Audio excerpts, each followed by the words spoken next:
Good morning. We are going to start off this morning. Welcome to the 2020 budget process. This morning we're going to be going through a list of delegations, and I'll call from the floor if there are any additional requests for providing us some information. I do not have any regrets from members of the committee. Members of the committee, are there declarations of pecuniary interest? I see none. And helpful IT is bringing me a better mic, apparently.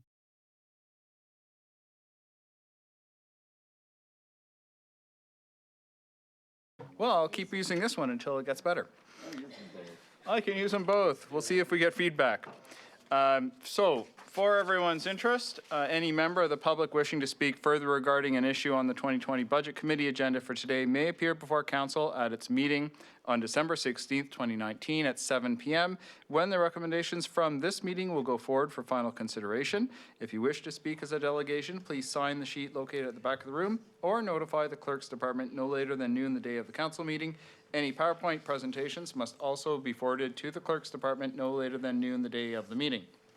In terms of the process that we're going to be using, we actually have two separate time slots for taking delegations this morning as well as this evening. When we finish this morning session, we will recess and then continue again at 7 p.m. We have two items on the discussion list today. One is the list of delegations, and the second is to deal with item number 2, which is the Oakville Public Library request for additional capital funds. We'll deal with that this evening when we finish up the meeting at 7 p.m. I have here a list of 4 delegations, Charlene Pluman, Marcus Halton, Hart Jansen, and Lisa Kohler, and then I will ask for anybody else from the floor if there's additional people here. So, Charlene Pluman, are you here? There you are off to the side. Welcome. We look forward to your information, and you have up to 10 minutes. We have a technical situation if you want to mute your mic.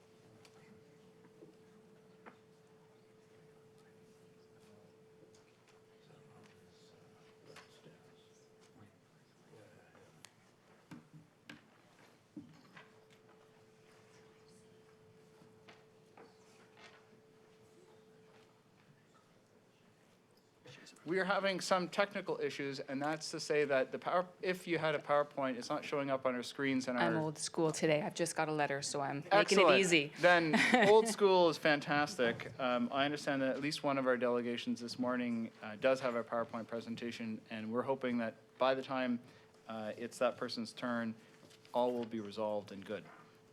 I'll try to take the full 10 minutes and give them That's right. time. Yeah. You've got, and we'll ask you lots of questions until we get a thumbs up. How There you about go. that?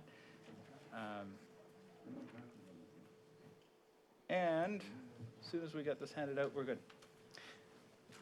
Thank you very much for joining us this morning. We look forward to everything you have to say. Great. Thank you, Chair Adams, for having me here, and thank you to the Budget Committee for hearing me today. My request is pretty simple. It has to do with the parking program mitigation that's been in place for the construction period.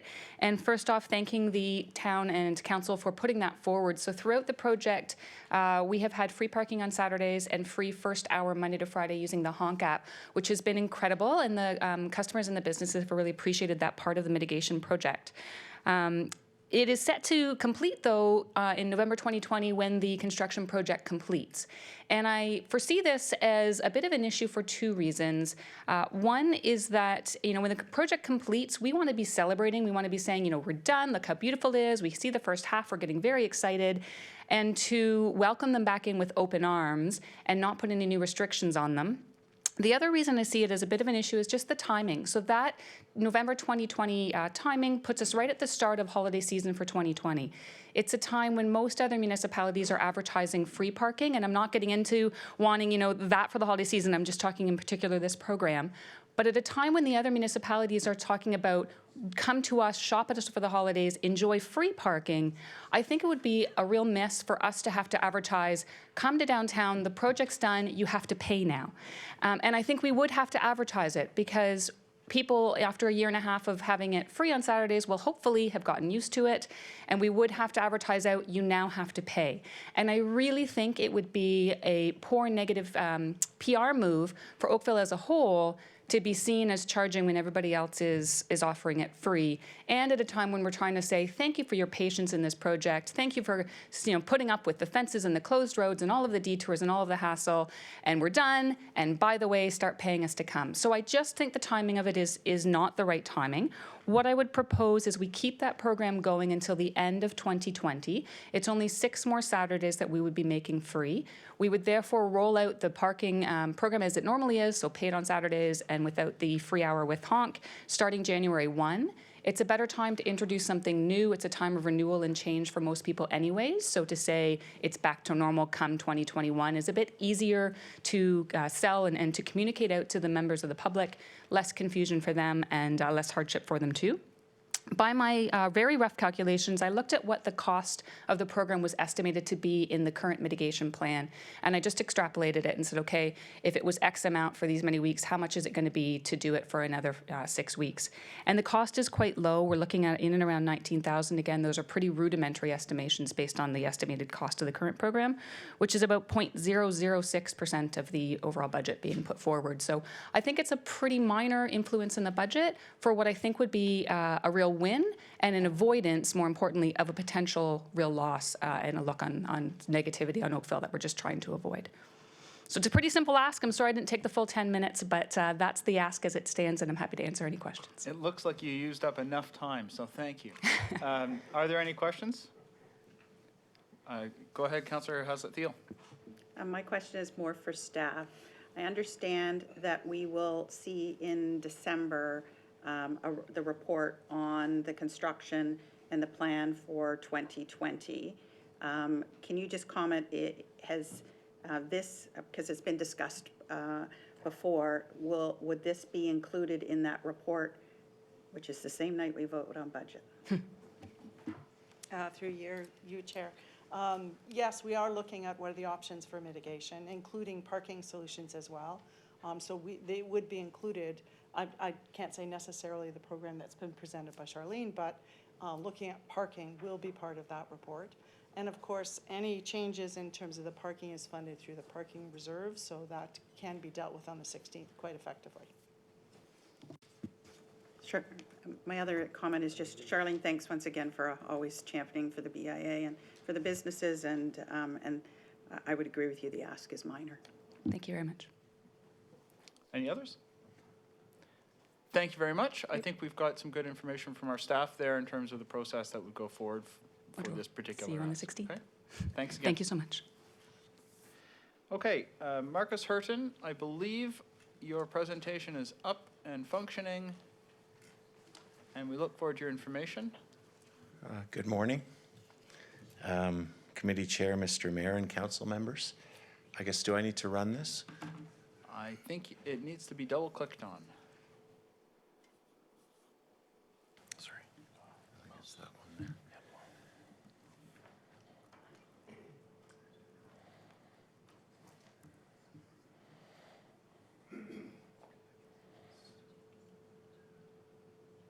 It started too.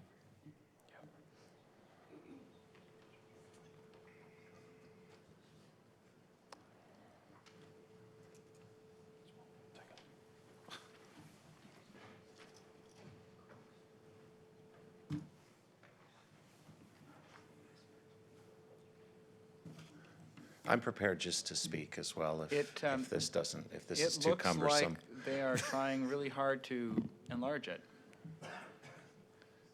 There.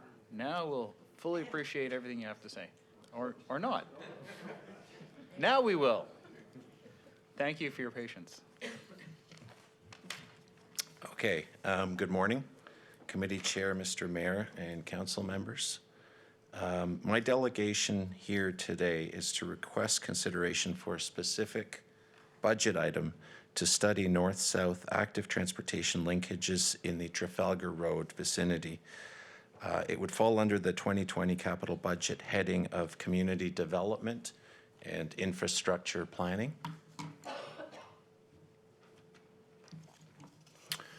Just a brief preamble before I get to my ask, just to frame it.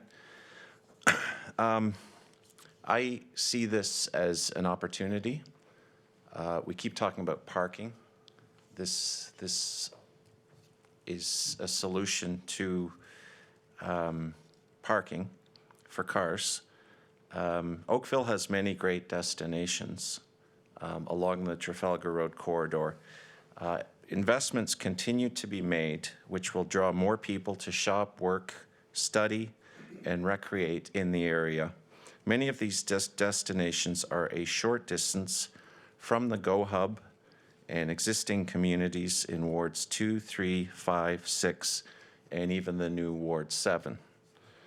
Additional transportation capacity to link these communities and destinations can be cost-effectively achieved by bridging existing barriers with active transportation linkages.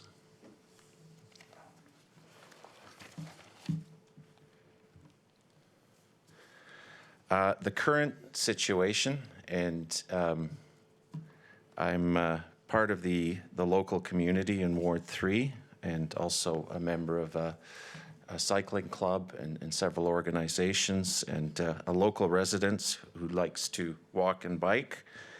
And I know from my neighbors that many of your constituents are also motivated to walk or bike, but they require safe and convenient active transportation connections. Currently, there is no safe way to cross the QEW/rail corridor in the Trafalgar Road vicinity. Vehicle congestion is increasing along Trafalgar Road, especially from Cornwall to Iroquois Shore Road. It's a bottleneck with serious traffic backups during peak periods. Council has also urged us to take individual actions as part of its declaration that we are in a climate emergency. Walking and biking more reduces our carbon footprints.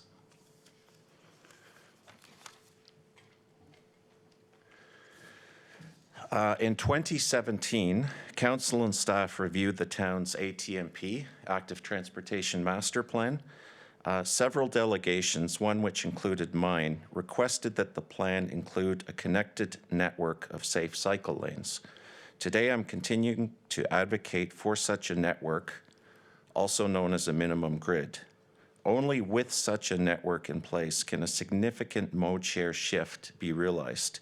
The Trafalgar QEW area continues to be a key area where links are required.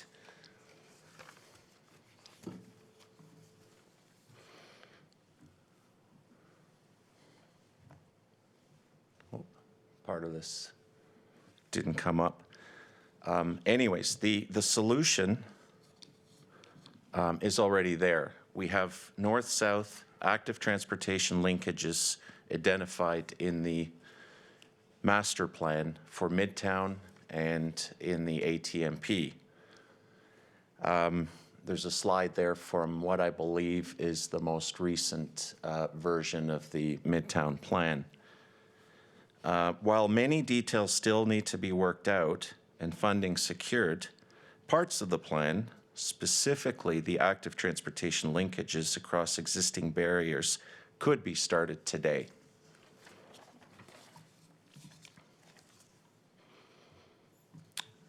Therefore, my request to this committee and to council is to ask staff to prepare a dedicated capital line item which includes the following project description and rationale. A feasibility study for a north-south active transportation link in the Trafalgar Road vicinity, projections of potential mode share shift and associated benefits, the engineering costs to get to a shovel-ready project, a capital cost estimate for the construction of the project, and leadership from the town to engage with all levels of government and also with the private sector. So in a nutshell, that's my request, is for a specific budget item to have a look at this specific issue. So thank you. Thanks very much. Other questions? Councillor Hazlet-Thiel? Thanks very much for coming out and for your delegation and your ongoing passion to make sure we actually take advantage of what could be an amazing approach to making a shift. Can you just expand just a tiny bit? You mentioned private sector. I didn't understand what you meant by that in terms of, are you suggesting that the private sector could help build the bike lanes, or could you maybe just expand? Certainly, I know, I mean, there's stuff going on with RioCan at Oakville Place, and I don't know if anybody's reached out to them. They certainly, I'm sure they have plans for that site, and which would be, a link would be of benefit to them. So, you know, they could help sell their, or lease out their real estate. Also, the people at First Capital Realty, they're on that Cornwall-Trafalgar corner for a good reason, and they're looking at intensifying that site. So they might be interested. There's Metrolinx, the province, other private sector, some of the other landowners that, you know, have businesses there. Algonquin Power, maybe, that is a major tenant and owns the building on the corner there. You know, maybe a lot of their staff would like to easier access to the GO and to some of the amenities in the area. So there's lots of, I think, also private sector. There could be private sector interest, but somebody needs to lead the charge and coordinate that. Councillor Chisholm? Thank you. Marcus, you indicated a couple of times existing barriers. Could you qualify or what you mean by that? Existing barriers? Yeah, These physical specifically, barriers? it's the design of some of the intersections. I've invited my local councillors to go for a walk with me from Starbucks in the First Capital Mall to Oakville Place, and it would become very evident what those barriers are. There's high-speed on and off ramps, off and onto the QEW, of course. There's that corner at Cornwall and Trafalgar where people turn off of Cornwall to go northbound onto Trafalgar. That's a high-speed corner there. There's the railway tracks, and I don't know if it's legal to ride your bike on the sidewalk, but I don't think it is. But to ride on the road underneath that railway corridor there is very dangerous. And I'm experienced, and I wouldn't expect my wife or anybody that's less experienced to make that trip on a bike. There's no easy way to get over to, we have an existing underpass under to connect to 6th Line. I know 6th Line is very well liked by the community as a way to go north. But to get there from Ward 3 is very difficult because you've got Cornwall to cross, you've got Trafalgar, you've got that intersection at Cross Avenue. I believe there's no crossing on the north side of that intersection for pedestrian traffic. So, you know, it's really awkward and it's really, really dangerous. So, you know, Cross Avenue, Trafalgar, Cornwall, going under the railway tracks, all of those are barriers, and it's very dangerous. I guess question of staff, with respect to our Trafalgar Road corridor development and the Midtown, these issues and challenges and barriers, are there considerations with respect to our process and development as part of the project? Through you, Chair Adams. The Midtown Plan, the environmental assessment that was approved for that includes north-south pedestrian connections and cycling ways. One to a line on the east side of Trafalgar Road, which would bypass some of the barriers that have been spoken of in terms of the ramps and those things, so it allows you to get easier across to the south or north. There's also a connection on the west side, which would come from the Oakville Place and across into some of the newly proposed streets in the Midtown area. So those are two main north-south connections that are actually improve the safety for pedestrians as well as cyclists. And that's all part of the Midtown plans. Any others? Councillor Haslett-Thiel again? Can staff just give us a little bit of a high-level view of what could be expedited in Midtown from your perspective in terms of the north-south connection? So through you, Chair Adams, sorry. You had asked actually at the last budget session for us to report on that. So we are looking at what is possible in terms of providing that north-south connection, and we'd be reporting back to you for the December 10th meeting on that. Okay, any others?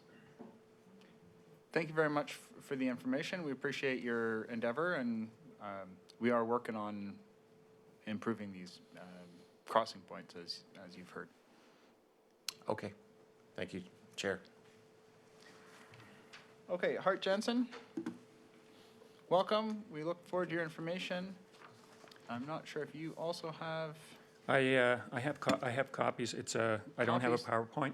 Okay, I am going to use the overhead? little display here at some point, and and we will get these distributed. I do have enough copies there for staff too, if We there's can make interest. we can Okay. make extra copies if Okay. required.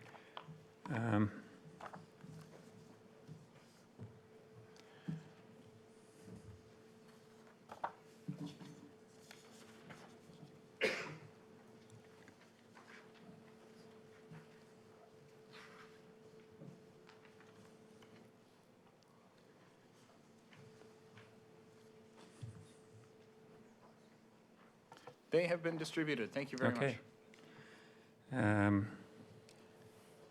So thanks for the opportunity to present today. I'm here representing the Halton Action for Climate Emergency Now Committee, or HASTEN. So we're working collaboratively with Grandmothers Acting to Save the Planet, with Council of Canadians, and with residents associations in Oakville. And by the way, I'll just remark that I'm very pleased to see a good number of supporters of this initiative in the audience today. And just a note, we do have formal endorsement from the Coronation Park RA, and we expect others to join in over time. And we are here with you, Oakville councillors, as members of the same team. We understand that we need a joint effort from the residents, businesses, various private sector service providers, the town of Oakville, and other levels of government to tackle our climate emergency. So today, we're here as part of that team to remind ourselves of the urgency of the situation, that we need to get carbon emission reductions happening as quickly as possible.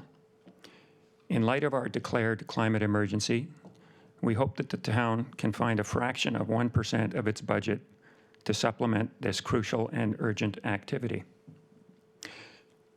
We would like to understand what action the town plans to take in 2020 regarding climate change mitigation. We recognize that the town has taken substantial action in containing its corporate carbon emissions and is planning to curb these further. As the mayor has acknowledged in council, however, the town's corporate emissions account for about 1% of carbon emissions in the town as a whole. We assume, in light of the declared climate emergency and in light of the corporate actions taken, that the town will proceed in all haste to design and implement those programs which will facilitate the most effective greenhouse gas reductions by Oakville residents and businesses in the shortest time. And I'd like to direct your attention to, you have pictures on the back of your, sorry, where am I? There I am. So I want to point out that what we want to try to do is, as quickly as possible, reduce the carbon emissions in the town of Oakville. And what I'm suggesting is if we go, and again, there'll be some further explanation, but just to set the stage, if we go with what looks like the currently suggested approach, what I call the IMO-only approach, it will take a fair bit longer to get those emissions reduced. And what that means is that we lose an opportunity. So if we take the more expeditious approach, we get something like this. And if we take the alternate IMO-only approach, we take a longer time. And that means that we're emitting all this extra carbon that we will never have a chance to recover. That is a lost opportunity that we can't get back. So we can leave that there. Councillor Adams did clarify for me in an email exchange that staffing in the renamed climate action section remains the same for 2020 without any reductions. But the question remains whether that current staffing, with no planned increase and with cuts within its broader department, is sufficient for the very challenging task at hand. We are also concerned that the town would be relying on the Implementation Management Organization, which is an agency called for in the draft Community Energy Plan. It would be relying on this IMO for all climate-related program design and implementation. This approach would be subject to significant delay and risk, given that one, a volunteer committee is still defining this proposed IMO structure. Two, the draft IMO rollout plan that was tabled at the last meeting of the Oakville Energy Task Force was defined in terms of years and not months. And also there is, three, then there is no funding plan in place for the IMO. So I have to ask, is this the most expeditious approach, given the urgency to achieve carbon reductions? We recommend that some additional allocation be made in the town's budget to enable carbon reduction programs to be kickstarted. The town can achieve meaningful progress on carbon emission reduction while the IMO is being structured and funded by moving forward on several specific initiatives to enable residents and businesses to reduce their carbon emissions. This would require program design, consultation, communication, and hopefully some implementation activity within 2020. Some or all of these activities could subsequently be transferred to the IMO after it is created, funded, and staffed. So we're not suggesting that we do a completely different approach, just get things moving while the IMO is in formation.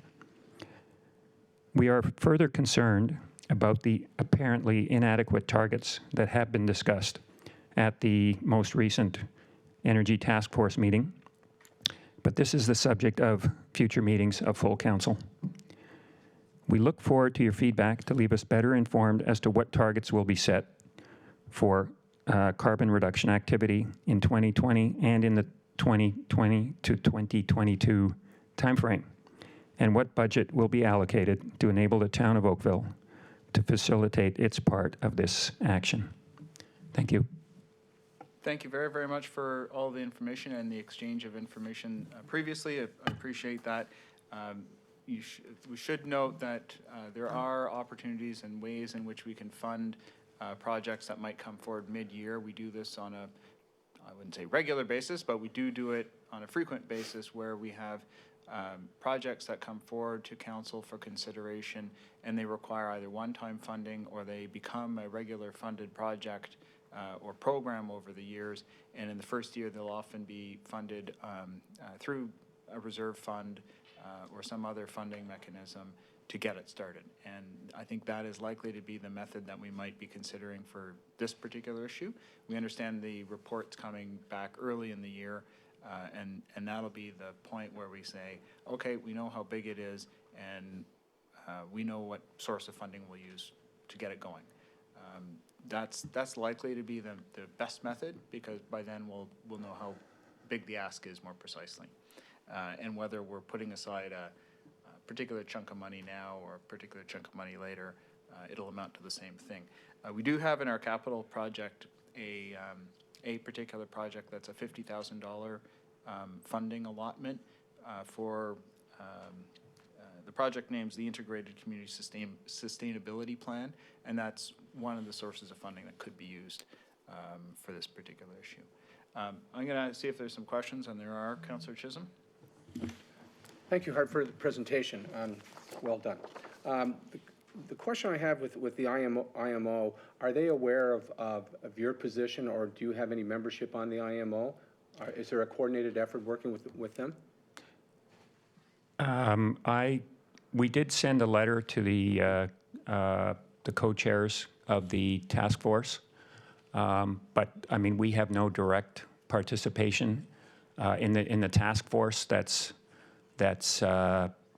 coming up with the community energy plan. And again, from the last public meeting of that task force, we witnessed the formation of a volunteer subcommittee to structure the IMO. So it's very much in a nascent stage. So are they aware of your position with respect to, I guess, the speed component of moving forward quickly? I'm not sure. We would certainly welcome the opportunity to have additional dialogue if that's appropriate. Councillor Robertson. They are aware. Okay. Hello, Hart. Thank you for everything that you and GASP and HEN and everyone are doing in this community. My question is, in terms of the town's current policies in terms of GHG, they seem to be going in the right direction. Do you have specific initiatives that you see relating to the town and how they can get residents more, residents actually going in the right direction? Because that's my biggest thing, is that, you know, we have science that will allow the town to reduce its own. How do we get past that into that other 99%? Right. So we did in our call to action letter, sorry, that we issued in October, there were some specific suggestions in there.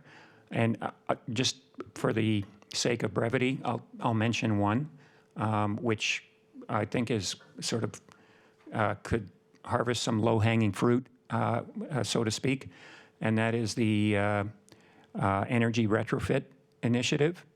And as discussed with the mayor recently, I mean, there is a mechanism enabled in provincial legislation that allows third-party financing to be used for energy retrofits, and that that financing can be attached to the property and paid off on the property tax bill, so that there is not a need for the resident to come up with substantial capital to finance the retrofit.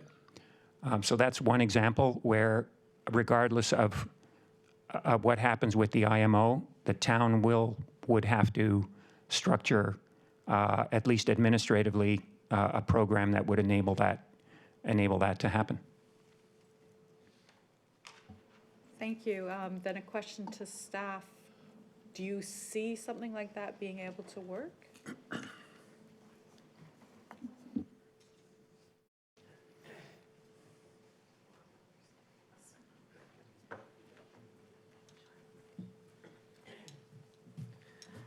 Morning. Through you, Mr. Chair. That is actually one of the initiatives that's being looked at through the Community Energy Program. So when they report back to council, you'll be receiving more information on that. Thank you very much, Jane. Any others? Can I just ask, Yes. right, for the public, you had shared with Hart in an email some of the things that the town is doing around the greening of the fleet, et cetera. Would you be comfortable sharing that with the public, just so they're privy to some of that detail? Yes, I'd be happy to. Give me a second. What I shared with Hart by email was a list of some of the examples of some of the things that the town is doing. If you wouldn't mind me providing that information to those who are present here and those who might be watching. Beyond the direct funding for the policy process that we have, we also integrate into everything that we do in all of our various departments and programs, environmental initiatives. So for example, within the facilities and construction management, we do energy conservation work, we do demand management, we do green buildings and LEED certification of our buildings. Those are some of the things that we do in both our new construction and our retrofit work. We also, within our engineering construction, we are considering the issues around stormwater management as part of the design criteria for our major road projects and the other stormwater things that we've got.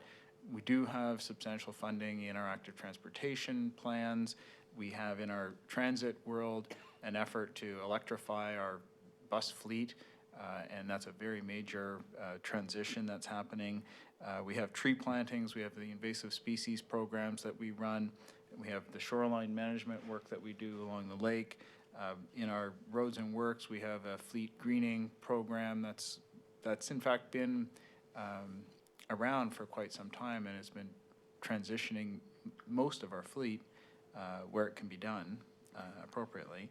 And then, of course, in our planning world, we have climate change considerations in our policies for our official plan. So there's integrated into an awful lot of what we do consideration for issues around climate change. One other thing that I probably should just mention is the town's goal that we have right now was one that was set 4.5 years ago.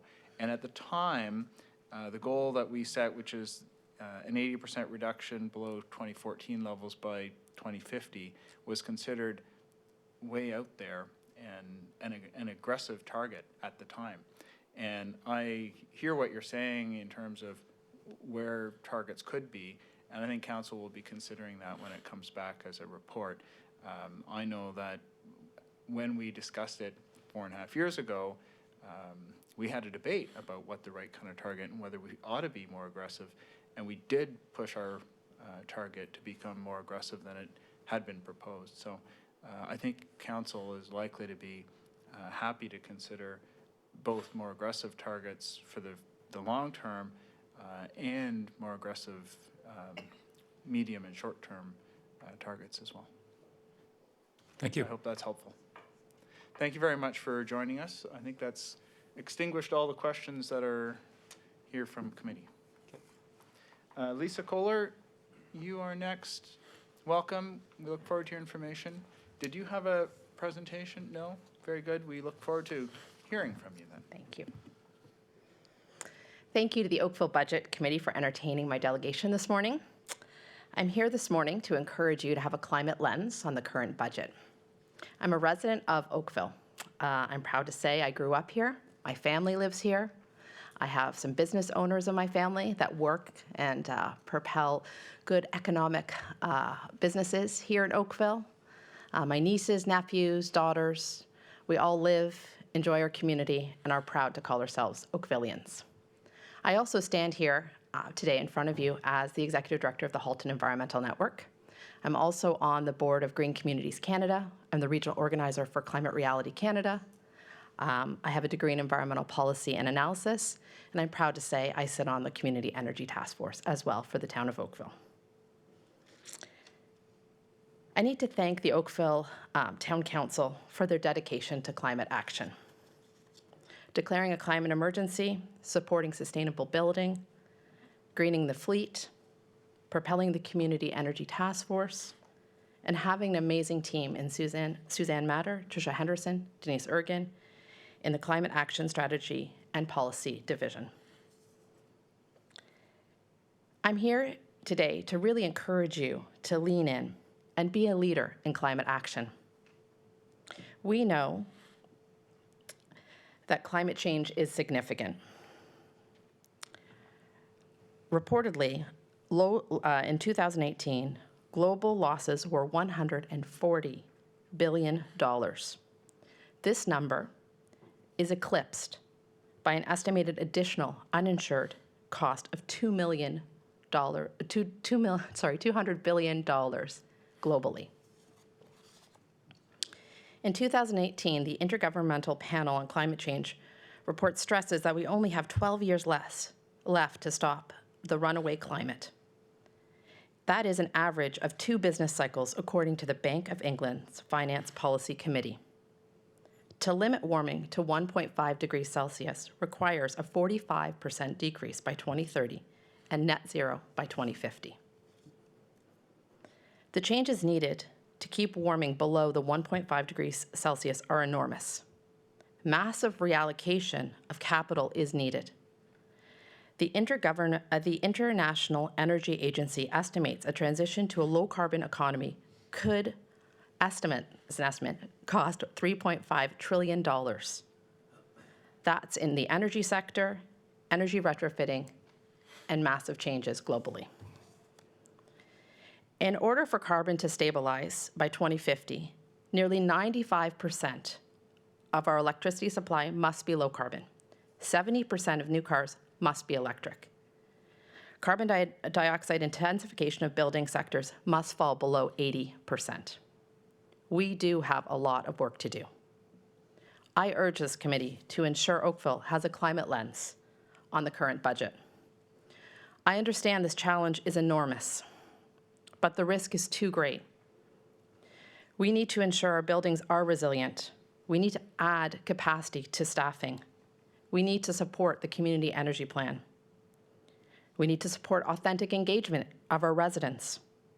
We need to communicate climate successes. And we need to financially transform our community to ensure greenhouse gas reduction is achieved. Mark Carney, the former Bank of Canada governor, governor of the Bank of England, and in January is the UN Special Envoy on Climate Action and Climate Finance, has urged the financial sector to transform its management of climate. Mr. Carney stated, climate must become comprehensive. Climate risk management must be transformed. And investing for a net zero world must go mainstream. Thank you for your time and consideration this morning. Thank you very, very, very much. Are there any questions? I don't see any. Thank you very much. We appreciate the information you've brought to us. Thank you. I'm going to poll the audience. Are there any members of the public here this morning who were not signed up on our delegation list who would like to provide information to the Budget Committee? Going once, going twice, sold. All right, thank you very much. We appreciate all the delegations this morning. Members of committee, are there any further questions of our staff before we recess until this evening? I do see one. Councillor Chisholm. Yeah, just for clarification, I understand with Councillor, with respect to the library, there are representatives from the library here. Can we just clarify that we'll be dealing with that at the end of the budget meeting tonight? I'm going to ask our staff if they prefer us to deal with this particular question right away so that we don't have to have duplication of staff this evening, perhaps. Through you, Mr. Chair, the report before you would be dealt with on the 10th during deliberations, but staff are here and we could answer any questions that you have on the report this morning if you wish. I have no question. Do you have any questions? No. Okay. So the recommendation in the report is simply that the item be forwarded to the December 10th meeting for inclusion in the budget. That's the recommendation of our staff. So when I said deal with it this evening, that's what I meant by that's the recommendation being put forward for us for the moment. And when we deal with it again next week, it'll be incorporated at that point. Okay? So I don't see any further questions. Then thank you very much, everyone. We are going to recess until this evening at 7 p.m. I understand that we have 3 delegations currently listed, so we do have a few people that are going to be providing us information at that time. Enjoy the day, everyone.